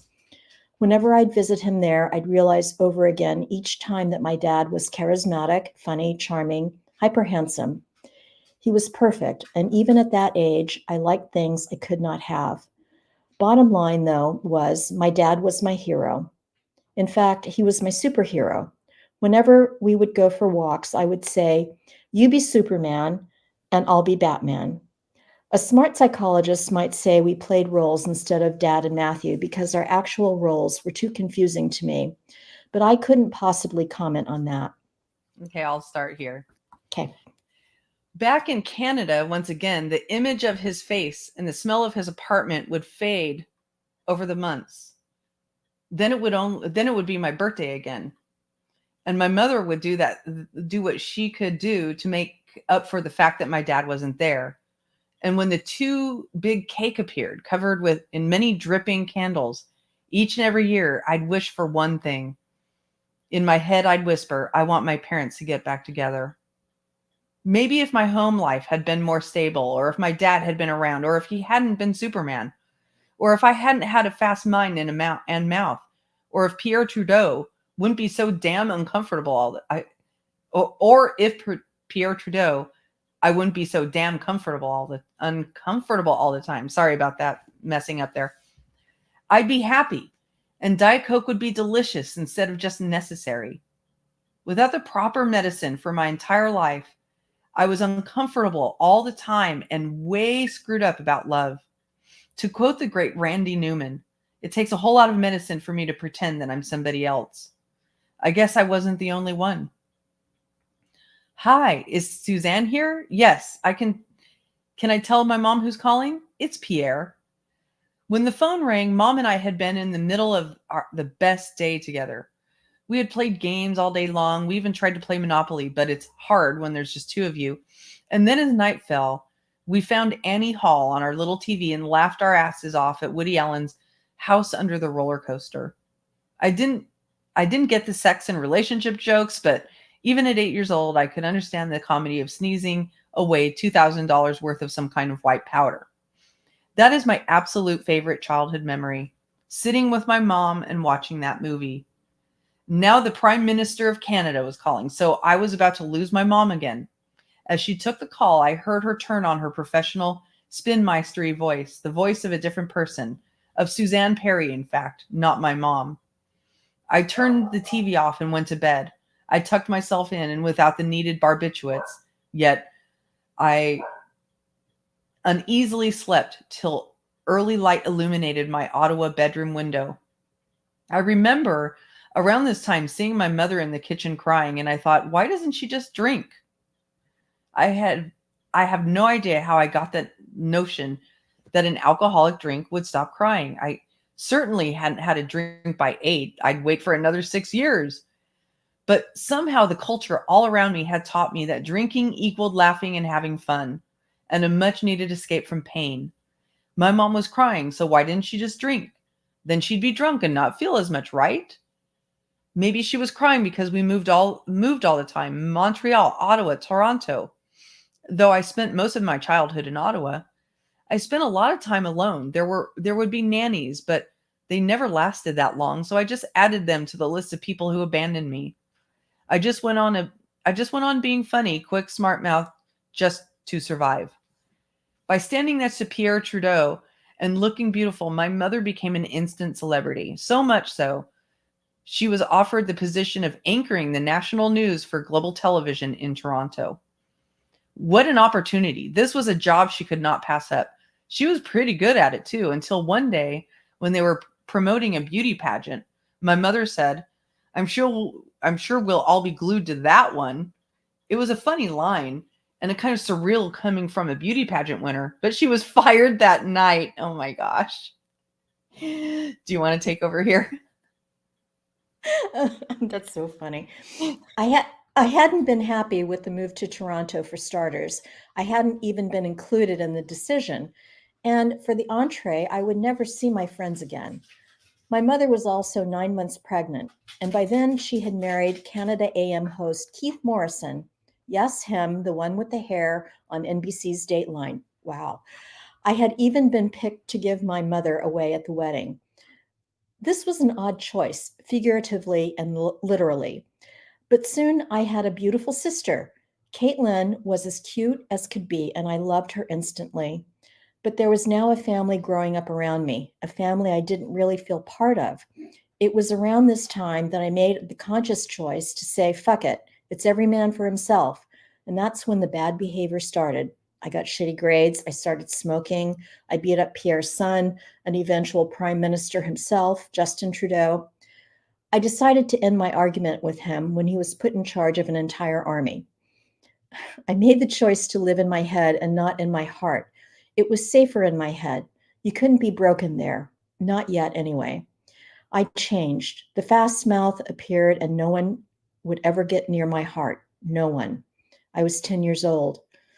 By 7th grade, we were back in Ottawa, where we belonged. I was beginning to see the power of making people laugh. At Ashbury College, my all-boys secondary school in Ottawa, in between being the class cut-up, I somehow managed to land the role of Rackham, the fastest gun in the West, in a play called The Death and Life of Sneaky Fitch, put on by the school's drama teacher, Greg Simpson. It was a big part, and I just loved it. Making people laugh felt like everything. The ripple that turns into a wave, all those parents pretending to be interested in their kids' exploits until wham, that Perry kid actually made people laugh. Of all the drugs, that one is still the most effective, at least when it comes to giving me joy. Being the star of The Death and Life of Sneaky Fitch was especially important because it gave me something to excel in. I deeply cared what strangers thought of me, still do, in fact. It's one of the key threads in my life. I remember begging my mom to paint the backyard blue so people flying in planes overhead, looking down at our yard, would think we had a swimming pool. Maybe there was some unaccompanied minor up there who could look down and be comforted by it. Even though I was now a big brother, I was also the bad kid. One year, I went through all the closets before Christmas to see what my presents were. I did that too. I was also stealing money, smoking more and more, and getting worse and worse grades. At one point, the teachers put my desk facing the wall at the back of the classroom because I talked so much and spent all my time trying to make people laugh. One teacher, Dr. Webb, said, "If you don't change the way you are, you'll never amount to anything." Should I admit that when I got the cover of People magazine, I had a copy of it sent to Dr. Webb with a note that read, "I guess you were wrong. Nah, that would be crass." I did. Oh, what a pun. What a pun. Making up for my shitty grades was the fact that I was the lead in every play and a nationally ranked tennis player. My grandfather started teaching me how to play tennis when I was 4, and by the time I was 8, I knew I could beat him. But I waited until I was 10. I would play for 8 to 10 hours every day and spend hours hitting at a backboard too, pretending I was Jimmy Connors. I would play games and sets, every shot of mine, Connors, every return of the backboard, John McEnroe. I hit the ball ahead of my body. I would sweep with my strings. I'd put the racket behind me as though I was placing it in a backpack.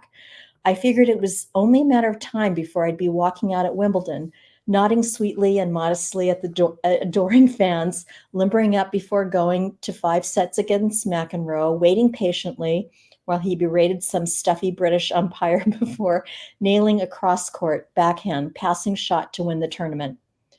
Then I'd kiss the golden trophy and sip a glass of Robinson's barley water, a drink so far from Dr. Pepper I would actually love it. Surely I'd get my mother's attention then. Okay, I'll start here. And solo, I'd like to think that our lovely voices took your headache away. The 1982 Wimbledon final, where Jimmy Connors narrowly beat favored John McEnroe, was my favorite match of all time. Jimmy graced the cover of Sports Illustrated after his victory, and it's framed and has hung on my wall to this day. I was him, or he was me. Either way, on that day, both of us won. For actual matches in the real world, I played at Rockcliffe Lawn Tennis Club in Ottawa. You had to wear all whites at the club. At one point, there was a sign out front of the club that read "whites only." Wow. Until somebody thought that might give the wrong impression. The sign was quickly changed to "white dress only." Oh my gosh. White dress only. And everyone moved on. Is that why everybody in tennis clubs wear white? My goodness. There were 8 courts, mostly peopled by seniors, and I would spend all day waiting in the clubhouse in case someone didn't show up and a 4th was needed and I could step in. The older folks loved me because I could get to every ball, but I also had a crazy temper. I'd throw my racket and swear and get all pissed off. And if I was losing badly, I would start sobbing. This usually preceded me coming back to win. I'd be 1 set down, 5-1 down, love 40 down, sobbing, and then I'd come back to win in 3. All along I'd be crying but also thinking, I'm going to win. I know I'm going to win. Winning wasn't necessary to others. By 14 I was nationally ranked in Canada, but that was also the year something else started. I had my first drink when I was 14. I held off as long as I could. At this point, I was hanging out a lot with 2 brothers, Chris and Brian Murray. Somehow, since 3rd grade, we developed a way of talking that went, could it be any hotter? Or could the teacher be any meaner? Or could we be more in detention? A cadence you might recognize if you're a fan of Friends. Or if you've noticed how America has been talking for the past couple of decades or so. I don't think it's an exaggeration to suggest that Chandler being transformed the way America spoke. In many ways, yeah, he did. For the record, that transformation came directly from Matthew Perry, Chris Murray, and Brian Murray fucking around in Canada in the 1980s. I only got rich off of it. Only I got rich off of it, though. Fortunately, Chris and Brian have never busted me for that and are still my dear, hilarious friends. One night, the three of us were hanging out in my backyard, out in my backyard. No one was home. Up above, the moon shone through the clouds, none of us knowing that something extremely significant was about to transpire. I was lying in the grass and mud of Canada, and I didn't know anything.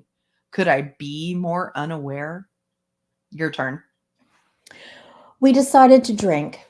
I forget whose idea it was, and none of us knew that what we were getting ourselves into. We had a 6-pack of Budweiser and a bottle of white wine called Andrew's Baby Duck. I took the wine and the Murrays took the beer. All this took place in the wide open, by the way. We were just in my backyard. My parents weren't home. Big surprise there. And off we went. Within 15 minutes, all the alcohol was gone. The Murrays were puking around me, and I just lay in the grass, and something happened to me. That thing that makes me bodily and mentally different from my fellows occurred. I was lying back in the grass in the mud, looking at the moon, surrounded by fresh Murray puke. Sorry. And I realized that for the first time in my life, nothing bothered me. The world made sense. It wasn't bent and crazy. I was complete, at peace. I had never been happier than in that moment. This is the answer, I thought. This is what I've been missing. This must be how normal people feel all the time. I don't have any problems. It is all gone. I don't need attention. I am taken care of. I am fine. I was in bliss. I had no problems for those 3 hours. I wasn't abandoned. I wasn't fighting with my mom. I wasn't doing lousy in school. I wasn't wondering what life is about and my place in it. It took away everything. Knowing what I know now about the progressive nature of the disease of addiction, it's amazing to me I didn't drink the next night, and the next night too, but I didn't. I waited. And the scourge of alcoholism hadn't gripped me yet. So that first night didn't lead to regular drinking, but it probably sowed the seed. The key to the problem, I would come to understand, was this. I lacked both spiritual guidelines and an ability to enjoy anything. But at the same time, I was also an excitement addict. This is such a toxic combination, I can't even. I didn't know this at the time, of course, but if I was not in the act of searching for excitement, being excited or drunk, I was incapable of enjoying anything. The fancy word for that is, I don't know how to say this word, Anhedonia. Anhedonia. Okay, anhedonia, thank you. A word and feeling I would spend millions in therapy and treatment centers to discover and understand. Maybe that's why I won tennis matches only when I was a set down and within points of losing. Maybe that's why I did everything I did. Anhedonia, by the way, was the original working title of my favorite movie, the one my mother and I had enjoyed together, Annie Hall. Woody gets it. Woody gets me. Okay, I'll start. Okay. Things at home just got worse and worse. My mom had a wonderful new family with Keith. Emily arrived and she was blonde and cute as a button. And just like Caitlin, I loved her instantly. However, I was so often on the outside looking in. Still, that kid up in the clouds on a flight to somewhere else, unaccompanied. Mom and I were fighting all the time. Tennis was the only place I was happy. And even then, I was angry or sobbing, even when I won. What was a fella to do? Enter my father. I wanted to know him. It was time for a big geographic. Yup, Los Angeles and my father and a new life were calling. But I was 15 and leaving would rupture my home life and my mom's heart. But she didn't ask me if it was okay to marry Keith and move to Toronto and have 2 kids. And in Canada, I was angry and sobbing and drinking. And me and my mom were fighting. And I wasn't a full part of the family. And I sucked at school. And who knew if I was going to have to move soon anyway. And on and on and on. And damn it, A kid wants to know his father. I decided to go. My parents had discussed it and wondered if LA would be better for my tennis career anyway. Little did I know that in Southern California, the best I'd be would be a solid club player, the standard being so much higher in a place where you can play 365 days a year, as opposed to Canada, where you're lucky if you get a couple months before the permafrost shows up. But even with that idea, me deciding to go caused a great rift in the fabric of my family. The night before I made the trip, I was in the basement of our house where I slept that night only, and it would turn out to be where I slept that night only, and it would turn out to be one of the worst nights of my life. Up in the main house, hell was brewing. There was banging of doors and hissed conversations and occasional shouts and pacing, and one of the kids was crying, and no one could stop it. My grandparents would periodically come down and yell at me. Upstairs, my mother was screaming, crying, and then all the kids were crying, and my grandparents were yelling, and the kids were yelling, and I was down there, mute, abandoned, determined, terrified, unaccompanied, and scared. These three very powerful adults would come down to tell me over and over that I was breaking their hearts by leaving. But I had no choice. Things had gotten so bad. I was a broken human being. Broken? Bent. Early next morning, in what must have been a very difficult drive for her, my mother was kind enough to take me to the airport and watch me fly away from her for the rest of her life. How I had the courage to actually make this voyage is beyond me. I still question whether or not it was the right thing to do. Still an unaccompanied minor, but a pro by now, I flew to LA to get to know my father. I was so terrified that even the hoopla of Hollywood might not be able to soothe me. But soon I would see the lights of the city and have a parent once more. Wow. I think we'll stop there, but we'll start chapter 2 in next Saturday. But let me just leave you with my reactions now on this. Now I understand why I gravitated toward this person as a human being and wanted to read his book and feel so much connection to him. And I suppose I would imagine a lot of you feel the same way. He's describing exactly what happens to a kid who, is young and feels abandoned and feels neglected, and who is constantly given things to ingest into his body to placate him. And he's describing just this enormous issue we have of continuing to pass down behaviors that don't serve us. His parents were only doing the best they could do, right? They were doing what they could do. They were following doctor's orders. They needed their baby to stop crying, and they give him barbiturates, and that's the course of our lives. In the civilized world is, oh, you have a problem, give it medication. And definitely that was much, much, much more the culture at that time. And he's describing, the instances. There were probably lots of other instances where he felt abandoned and alone, but he's describing the acute instances, like being put on a plane at 5 years old, which it was fairly normal at the time, but still, if you look back on it now and you think back, like if you have kids and you have a 5-year-old child, thinking about putting them on that long of a flight from, somewhere on the east coast of Canada or to the west coast of the United States, that is, I could not fathom doing that to my kid these days. And it's not like things were much different at that time. It's just that we know a lot more now. And he's eloquently describing how people just get into this habitual mode of putting Band-Aids on their feelings.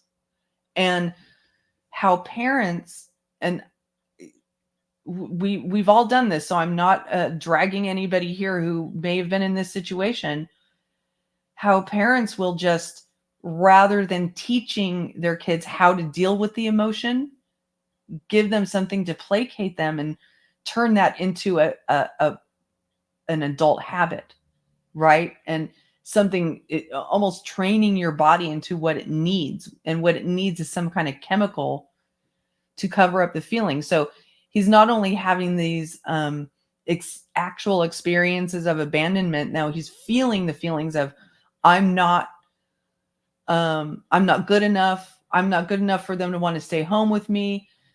I'm not good enough for them to want to teach me better, or hang out with me more, or not put me on a plane alone. And even if those are not rational thoughts by a kid, even if we know that the parents were just doing the best they could, it still is what a kid goes through, right? And then when the idea of alcohol is introduced and you ingest it and you feel all of those horrible feelings slip away, you just want to keep going after it more and more. And as we were reading that, I was remembering my first experience with alcohol and feeling those exact same feelings of like, gosh, now I don't feel socially awkward. I don't feel like I'm a doofus. I don't feel ugly. I don't feel fat. All those things went away. And I didn't go chasing that feeling the very next night either, but I did become a solid alcoholic, like drinking every single day by the time I was 18 years old. So I think a lot of us can really identify this, and it's so sad to hear how he clearly feels at this point when he's writing the book that he's triumphed over a lot of this stuff, and to know what ended up happening to him is absolutely shattering, you know? What are your thoughts, Cinnamon? Well, this is touching me in a way that's unexpected, because I didn't know a lot about this book before we started this. And as we're going through it, and I'll just give you a little bit of color here. In my background, I grew up in a alcoholic home. My mother was an alcoholic from the time I can remember, and I was an only child. And Oh, I'm sorry. yeah, Keep going. Keep going. I okay, accidentally hit the wrong remove button. There okay. you go.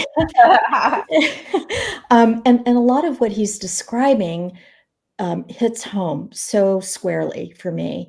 The unaccompanied minor, the I was, I was never an addict, but I think I have those tendencies.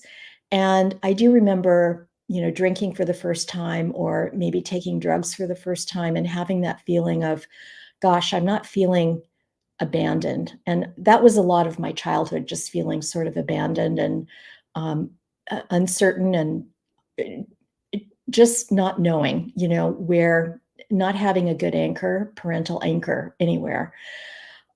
So it's bringing up, I mean, I have to say, it's bringing up a lot of stuff that is something that, I wasn't expecting. And I'm immersed in this now. The other thing I'll say about this, and of course, we're reading it out loud, but the writing is very good. Now, whether it's a ghostwriter or he did it himself or however it came about, it feels very authentic, very real. And I can picture everything that's happening as I'm reading through this. So it's, so I'm just really glad I'm here. And thank you for letting me be part of this. No, thank you for being part of it. I agree with the reading. I can tell as I'm reading this, I can tell that it was ghostwritten, but it doesn't matter to me because I've been involved in a lot of book publishing, and the best ghostwriters are able to find the voice of the person, of the central figure. And that's what whoever ghost wrote this book did. They found his voice,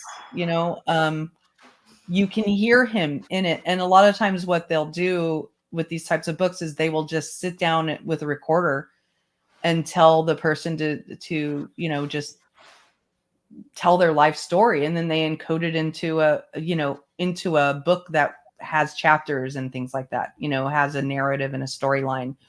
And so I think that this was captured very well, and you can hear his biting humor, his dry humor. You can hear where he got his humor. You can hear that he's trying to be humorous, but he still has anger about it.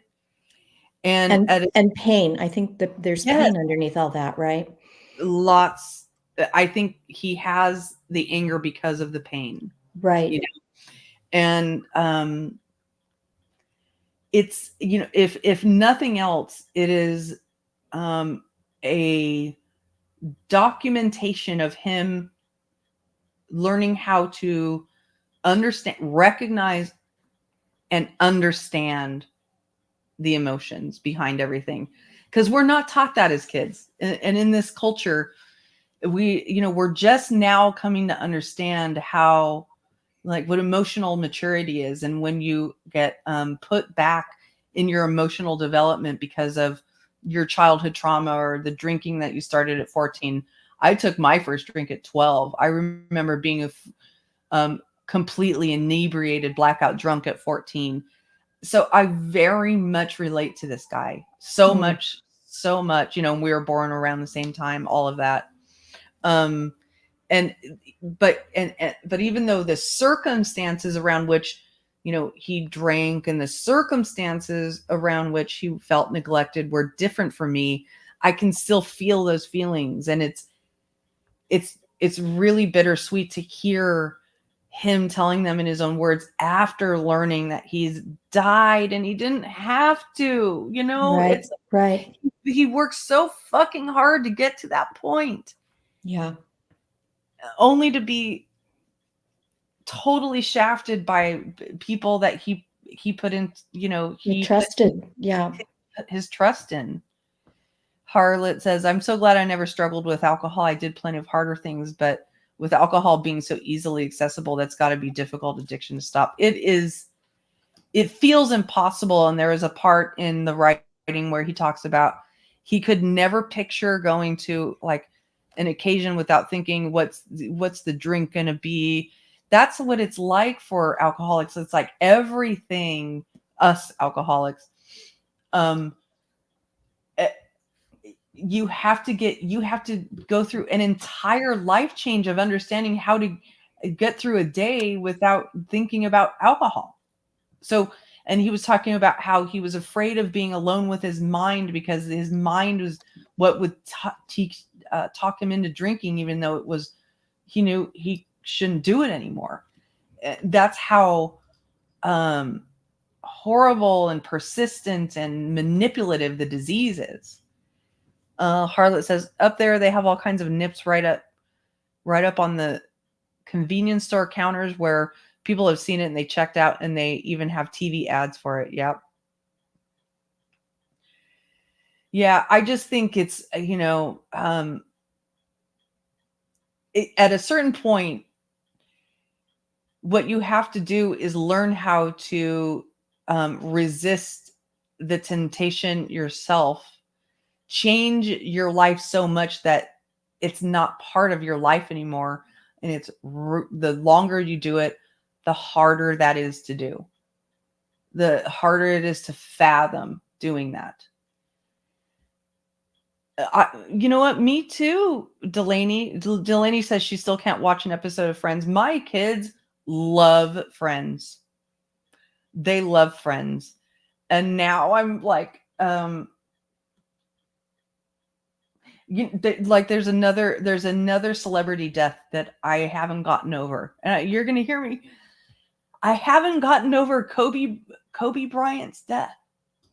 Can you believe that?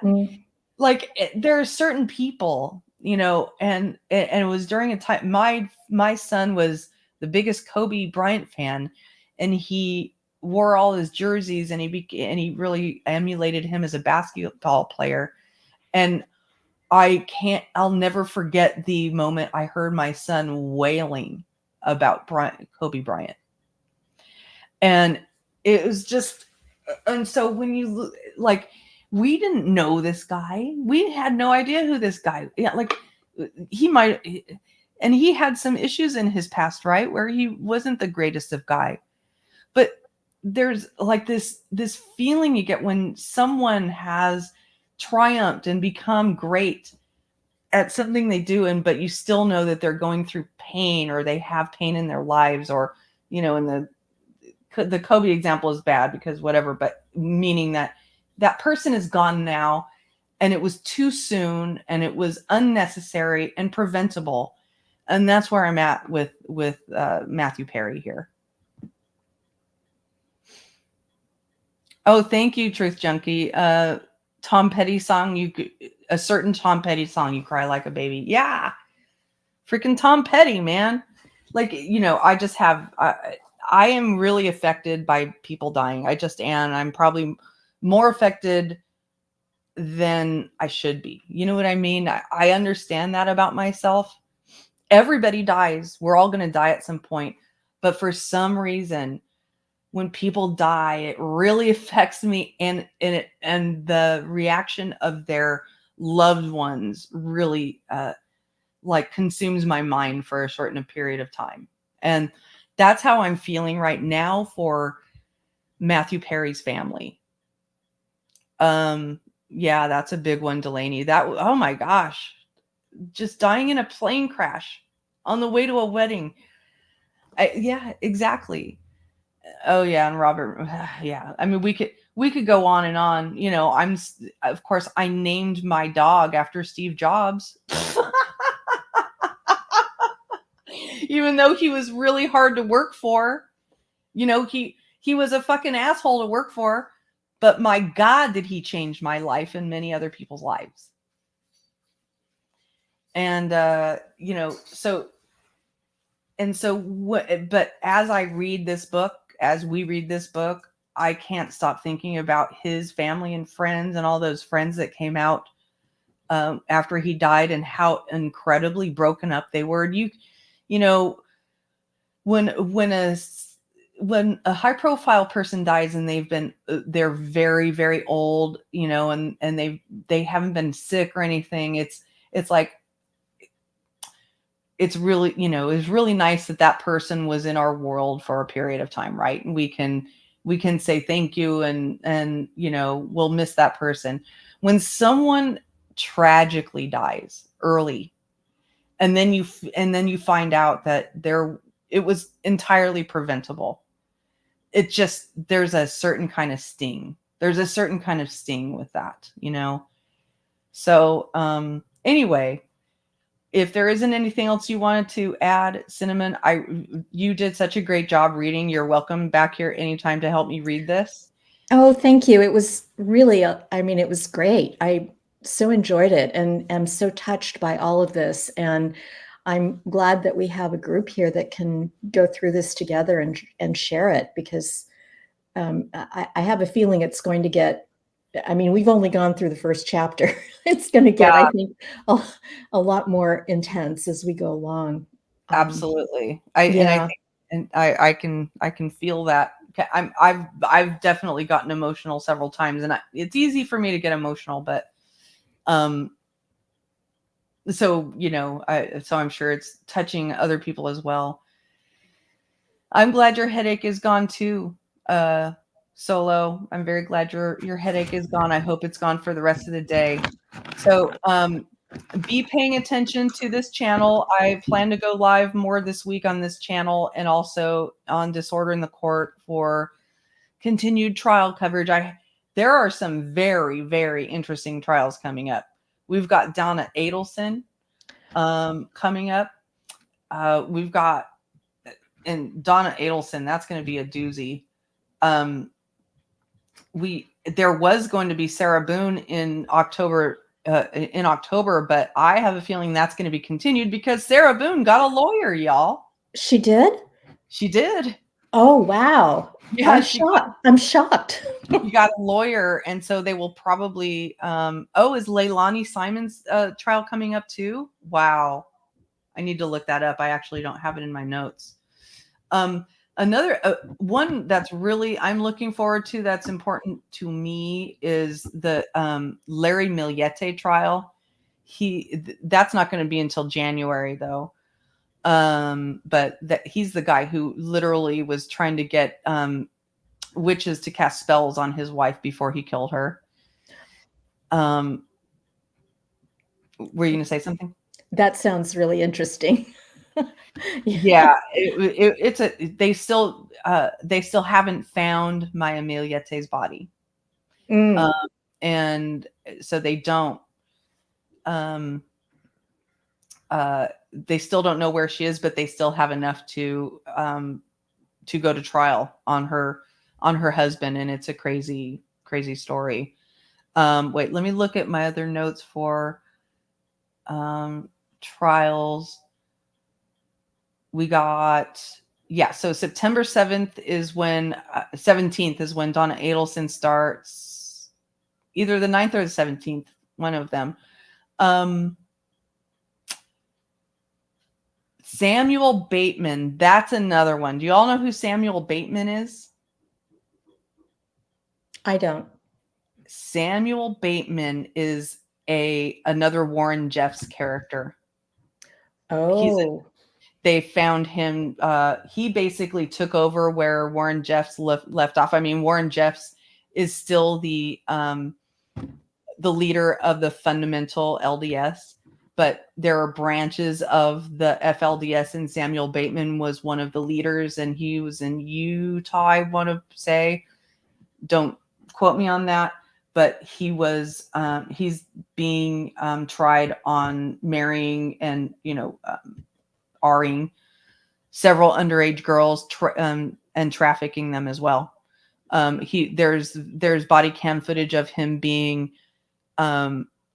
pulled over going across state lines from Arizona to Utah, or one or the other, Utah to Arizona, and he had all these girls in his trailer, his back trailer, in a trailer behind. I remember this. Yeah. Yeah. So he's going to be going on trial unless he pleads out or something, or pleads guilty. But there's a lot of interesting, and of course in 2025 there's the Brian Kohberger trial. Right. What I want to do is be able to start streaming the trials on this channel, but I need to build this channel up more, get it more into the algorithm. So I do very much appreciate you all hitting the thumbs up for joining me for this stream, for joining my book club, and to Cinnamon for reading. And please keep checking back for more live streams on this channel and more videos. Oh, I posted a video, you guys, yesterday. I don't know if you saw it. Please go watch it if you haven't, to help me get that's the freest and easiest way to help me out, is by consuming my content on this channel, maybe sharing it if you feel inspired. But I put out a video about the guy who believed that his children had serpent DNA, and so he took them to Mexico and murdered them. That was really interesting. That and video. It's just a push. It's just a quick take on the idea that, every time you are tempted to forward another conspiracy theory, think about the mental illness that you could be hitting with that, the mental illness you could be sparking with that. Be responsible in the content that you share, and the ideas that you repeat, because that's how we continue this cycle of these crimes. So anyway, thank you all for being here, and I very much hope you all have a wonderful rest of your Saturday. Thank you, Lynn. This is great. All right. Bye, everyone. Bye, everyone. See you next week and this coming week. Bye. Bye.